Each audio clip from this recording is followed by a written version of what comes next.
नमस्कार, स्वागत है आपका एजे क्लासेस में और मैं अजय सिंह आप लोगों का स्वागत करता हूं। आज का हमारा एक इम्पोर्टेंट चैप्टर है पॉलिटी का भारत की अनुसूचियां। इससे जुड़े हुए क्वेश्चन एग्जाम्स में पूछे जाते हैं, तो यह दो रूप में पूछे जाते हैं, जैसे कि किस अनुसूची के अंतर्गत ये क्या प्रावधान है, या पूछा जाता है यह प्रावधान किस अनुसूची के अंतर्गत है। तो इसमें हमको क्रम रखने में काफ़ी दिक्कत आती है याद रखने में, क्योंकि रटने के बाद भूल जाता है। तो आज हम इसको एक क्रम में देखेंगे कि हमको यह आसानी से याद रह सके और कभी भी भूले ना। तो हम पहले आपको बता दें कि भारत का संविधान जब बना था उसमें मूल रूप से 8 अनुसूचियाँ थी और वर्तमान में 12 अनुसूचियाँ हैं। तो आपको याद रखना है 4 अनुसूची बाद में जोड़ी गई है और 8 अनुसूची पहले थी, ठीक, मूल रूप से संविधान में। अब वर्तमान में 12 है। तो पहले हम 8 अनुसूचियों का अध्ययन करेंगे, उसके बाद 4 का अन्य अध्ययन करेंगे ताकि हमको आसानी से याद रह सके। तो चलिए शुरू करते हैं।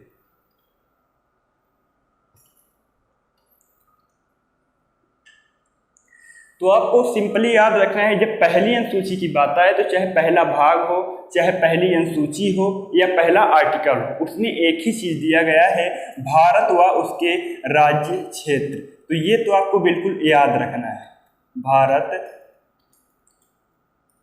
राज्य क्षेत्र, ठीक, भारत और राज्य क्षेत्र के अंतर्गत केंद्र शासित प्रदेश भी आपके आ जाएंगे। तो ये किस में दिया गया है? पहली अनुसूची में। इसी पहले आर्टिकल में भी इसी संबंधित है और पहले भाग जो है तो इसी से संबंधित है। तो पहली अनुसूची आपको कैसे याद रखना है? प्रथम, तो प्रथम में क्या होगा? भारत आएगा, उसके बाद सभी उसके अंतर्गत आएंगे। तो पहले आपको याद रखना है। एक क्वेश्चन पूछा जाता है कि जब किसी राज्य में कोई परिवर्तन होता है या कुछ भी घटना घटती है तो किस अनुसूची अंतर्गत आएगा? तो आपको सिंपल याद रखना है, पहली अनुसूची के अंतर्गत यह घटना घटेगी भारत में यदि कोई भी परिवर्तन होता है राज्य या केंद्र शासित प्रदेशों में। अब चलिए नेक्स्ट देख लेते हैं। तो आपको यहाँ पे क्या करना है? द्वितीय और तृतीय ये आपको एक साथ याद रखना है, ठीक ना, अलग अलग नहीं, 2, 3 आपको एक साथ याद रखना है। तो वो कैसे याद रखेंगे अब आपको देखिए। तो द्वितीय अनुसूची में जो है तो इसमें दिया गया है विभिन्न संवैधानिक अधिकारियों के वेतन व भत्तों का विवरण, वेतन व भत्तों का विवरण। तो इसको आप कैसे याद रखेंगे? तो विभिन्न संवैधानिक अधिकारी की जब बात आए तो आपको आसानी से याद रखना है, जैसे संवैधानिक अधिकारी के अंतर्गत सर्वोच्च न्यायालय के न्यायाधीश, उच्च न्यायालय के न्यायाधीश, ठीक, भारत के राष्ट्रपति, राज्य के राज्यपाल और अन्य जो मंत्री पद हैं उनके वेतन व भत्तों का विवरण द्वितीय अनुसूची में है। अब ठीक ना, अब यहाँ पे तृतीय सेम देखिएगा, तृतीय अनुसूची में जो ये संवैधानिक अधिकारी हैं उनके शपथ के प्रारूपों का उल्लेख है, ठीक, शपथ प्रारूपों का उल्लेख। तो इसमें आपको आसानी से याद है वेतन भत्ते और शपथ किसको? विभिन्न संवैधानिक अधिकारियों, ठीक, यहाँ पे हम लिख रहे हैं संवैधानिक अधिकारी।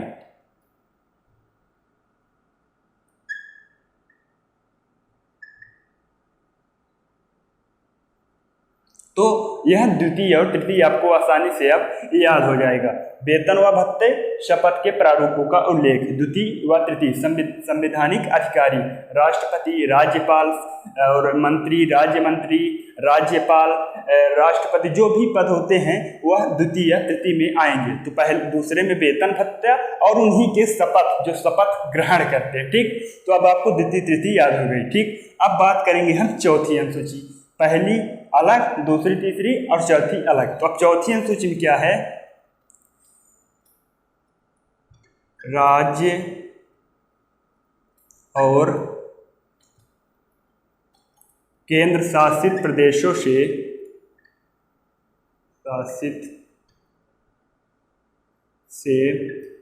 इसमें क्या है? चौथी अनुसूची में राज्यसभा जो सीट है उसके आवंटन की सूची है, राज्यसभा सीटों की सूची, ठीक। तो ये आपको याद रखना है। तो किसके अंतर्गत आएगा? चौथी, जो राज्य हैं और केंद्र शासित प्रदेश हैं उनसे अलग अलग सीटें राज्यसभा के लिए निर्मित होती हैं। जैसे कि आप जानते हैं कि राज्यसभा के लिए जो चुनाव होता है वो अलग अलग होता है, विधान परिषद है ना, और तो अलग अलग तो राज्य से हर राज्य के लिए अलग अलग सीटें निर्धारित की गई हैं, तो उसका विवरण किसके अंतर्गत आएगा, चौथी अनुसूची। अब ध्यान से देखते जाइएगा, याद करने की कोशिश करिए तो आपको भूलेगा नहीं। अब हम बात करेंगे पांचवी और छठी अनुसूची, इनको भी आपको एक क्रम में याद रखना है, पांचवी और छठी अनुसूची को। तो पांचवी और छठी अनुसूची को आप एक क्रम में याद रखेंगे, जैसे द्वितीय और तृतीय की याद रखे थे, ठीक। तो अब पांचवी छठी में हम जानेंगे। तो पांचवी में क्या दिया गया है, इसमें अनुसूचित जाति, ठीक, और अनुसूचित जनजाति,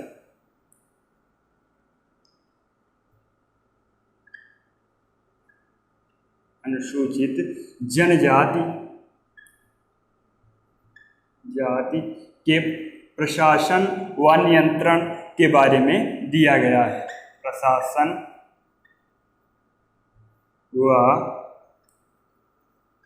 नियंत्रण, तो ये आपको कैसे याद रखना है, अनुसूचित जाति और अनुसूचित जनजाति। यहाँ पे ध्यान रखिएगा, दोनों के लिए जनजाति के प्रशासन व नियंत्रण का समन्वय जो है तो पांचवी अनुसूची के अंतर्गत आएगा। अब हम इनको पांचवी और छठी को एक साथ याद रखेंगे। छठी में क्या है, इसमें कुछ विशेष राज्यों के लिए अलग प्रावधान है। इसके अंतर्गत मिजोरम और मेघालय, ठीक, त्रिपुरा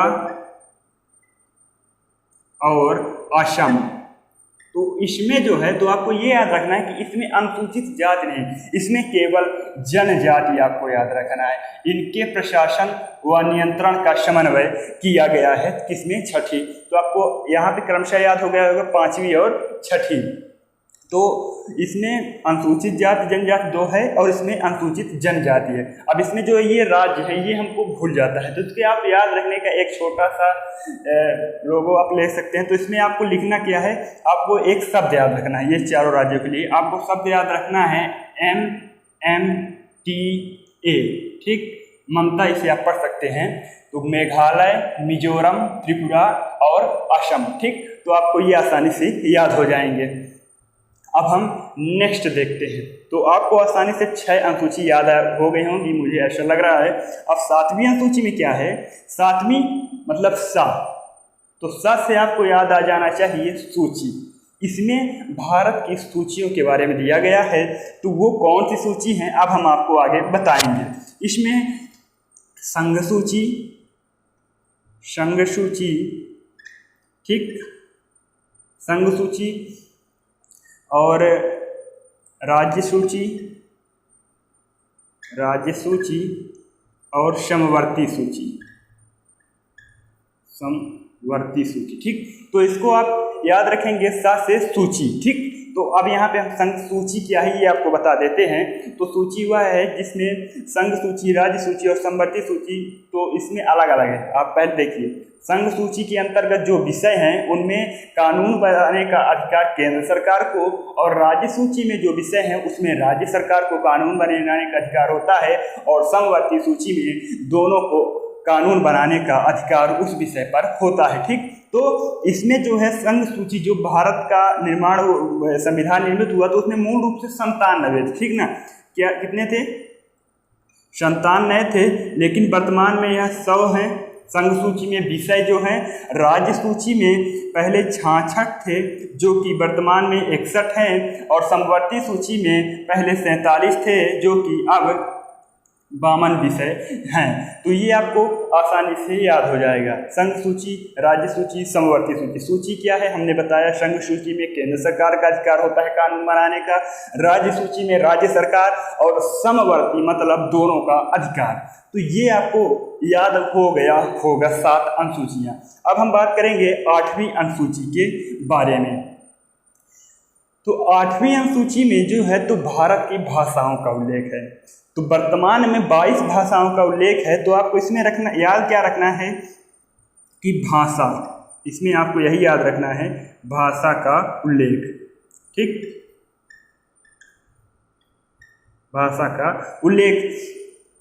का उल्लेख मूल रूप से जो था उसमें भारत के अनुसूचियों में 14 थी, ठीक, मूल रूप से, और वर्तमान में अगर आप देखेंगे तो अब 22 भाषाओं का उल्लेख है, ठीक। तो आप ये आसानी से याद रखेंगे, पहले कम था अब ज़्यादा है, तो 22 विभिन्न भाषाओं का उल्लेख है। और इसमें आप एक बात और ध्यान रखेंगे कि इंग्लिश भाषा का उल्लेख नहीं है, भारत की भाषाओं का उल्लेख है, ठीक ना। 8वीं अनुसूची के अंतर्गत 14 भाषाओं के बाद विभिन्न संशोधन हुए और अन्य भाषाओं को क्रमशः जोड़ा गया था, ठीक। तो ये आपको 8 अनुसूची याद हो गई। प्रथम अनुसूची भारत राज्य क्षेत्र, द्वितीय तृतीय वेतन भत्ता और शपथ का प्रारूप, कौन, जो भारत में विशिष्ट पद पर है, तो भारत और विशिष्ट पद 2 हो गए। और चौथी अनुसूची में राज्यसभा सीट, 5वीं 6वीं में अनुसूची जाति तथा जनजाति, 7वीं में सूची सा से 8वीं में भाषा। अब हम बात करेंगे इसके आगे, चलिए इसको हम हटा दे रहे हैं। अब हम बात करेंगे 4 अन्य सूची के बारे में, तो चलिए देखते हैं।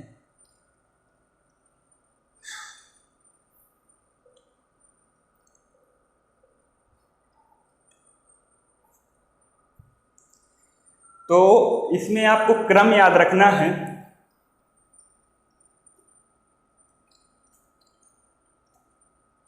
क्रमांक आपको याद रखना है, और क्रमांक के बाद किस संशोधन में, संशोधन ये भी आपको याद रखना है, और सन, और इसमें क्या है, तो ये आपको कुछ बातें याद रखनी है 4 अनुसूचियों के अध्ययन के लिए। क्रमांक जो है उसमें, क्रमांक में मतलब अनुसूचियों से हमारा, तो इसके अंतर्गत जो 9वीं अनुसूची है, 8 अनुसूचियों के बारे में हमने बात की, जो 9वीं अनुसूची है वह किस संविधान संशोधन द्वारा जोड़ा गया, तो आपको सिंपल 8 के बाद 1 जोड़ेंगे, 9 मतलब पहला संविधान संशोधन जो हुआ, ठीक ना। पहला संविधान संशोधन में 9वीं अनुसूची जोड़ दी गई थी, जो पहला हुआ, और यह कब हुआ, तो सन 1951 में पहला संविधान संशोधन हुआ और उसी में यह जोड़ी गई थी। है क्या इसमें, अब ये इम्पोर्टेंट है, इसमें है भू सुधार, भू सुधार, तो आप इसको सिंपल याद रख सकते हैं, भूमि सुधार। या इसमें क्या था कि जो भारत का लैंड है उसमें सुधार की आवश्यकता थी, उसमें बहुत सारी दिक्कतें आ रही थी। जो भारत का संविधान बना था उसमें जो जमींदारी प्रथा थी उससे कई दिक्कत हो रही थी, तो सरकार ने एक नियम बनाया था जिसके अंतर्गत उसमें सरकार को जो कार्य करने होते थे तो उसको न्यायालय में चुनौती नहीं दी जा सकती थी। भूमि के अंतर्गत सरकार अपनी स्वेच्छा से कार्य कर लेती थी, लेकिन बाद में सुप्रीम कोर्ट के आदेश सन 2007 के अनुसार उसे न्यायालय में चुनौती दी जा सकती है कुछ विषयों पर, सभी विषयों पर नहीं, कुछ विषयों पर उसको चुनौती दी जा सकती है। तो इसके अंतर्गत भूमि सुधार था 2007, तो पहले इसमें कम विषय थे और बाद में इसमें लगभग 284 विषय हो गए, जिसमें कुछ इम्पोर्टेंट थे, इसलिए इसको संविधान में अब सुप्रीम कोर्ट में इसको चुनौती दी जा सकती है, और पहले इसको यही बनाया गया था कि इसको चुनौती नहीं दी जा सकती है। तो आपको क्या याद रखना है, 9वीं भूमि सुधार, ठीक ना। अब हम बात करेंगे 10वीं अनुसूची के बारे में।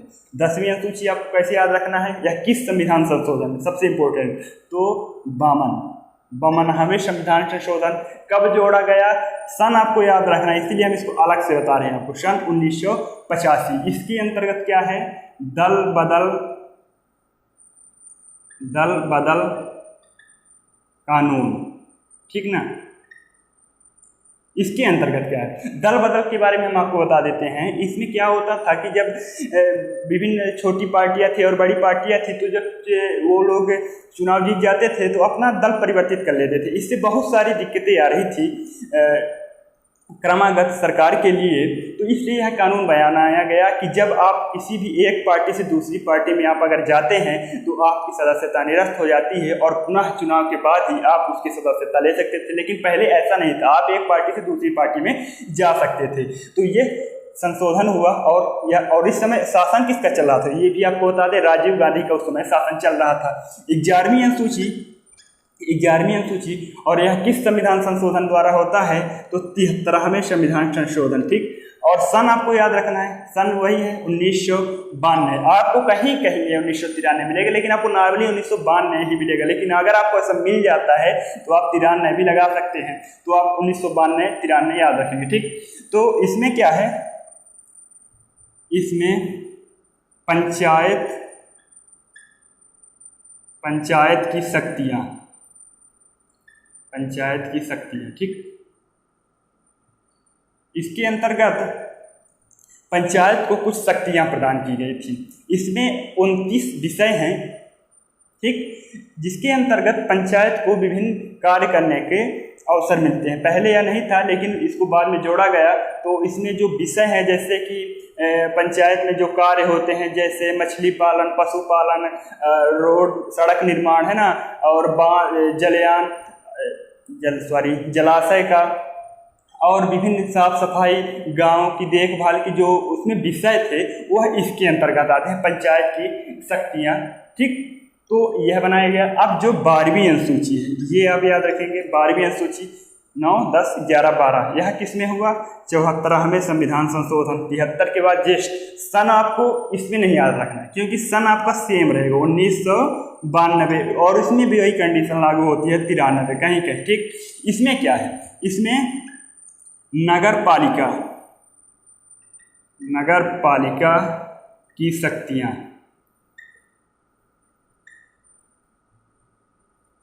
तो ये आपको याद रखना है, नगर पालिका की शक्तियां। इसमें 18 विषय हैं, ठीक, और इसमें 29 विषय हैं। 18 विषय, इसमें नगर पालिका को विभिन्न शक्तियां प्रदान की गई थी। मतलब उनके अंतर्गत वह अपने स्वेच्छा से, मतलब जो भी वहाँ का निर्माण कराना हो, जो भी बिल्डिंग्स बनवानी हो, तो वह सब नगर पालिका। तो आपको याद कैसे रखना है, एक पंचायत होता है ग्राम, ठीक, नगर पालिका में छोटे छोटे नगर आते हैं। तो आपको सिंपल याद रखना है पंचायत और नगर, तो आपको यह सिंपली याद हो जाएगा। तो आपको यहाँ से कैसे याद रखना है, क्रम आपको 4 ये हैं, ठीक, लेकिन इसको आप याद कैसे रखेंगे, हम आपको बता दें। इसमें सबसे इम्पोर्टेंट संशोधन है, तो पहला 8 एक 9 अनुसूची हुई, ठीक, उसके बाद पहला सिंपल याद हो जाएगा, उसके बाद 52वां और 73, 74, 51, 85, 92, 93। देखिए, हमने आपको यहाँ पे कुछ इसलिए बताया कि आपको आसानी से याद हो सके। आप बुक्स से ज़रूर पढ़िए और उसमें से ऑब्जेक्टिव बनाइए, ताकि आपको सरलता हो सके। यहाँ पे हमने आपको याद करने के लिए कुछ तरीके बताए हैं। तो उम्मीद करता हूँ कि आपको वीडियो पसंद आया। अगर वीडियो पसंद आया तो आप हमारे चैनल को लाइक करें, सब्सक्राइब करें और दोस्तों में शेयर जरूर करें। धन्यवाद।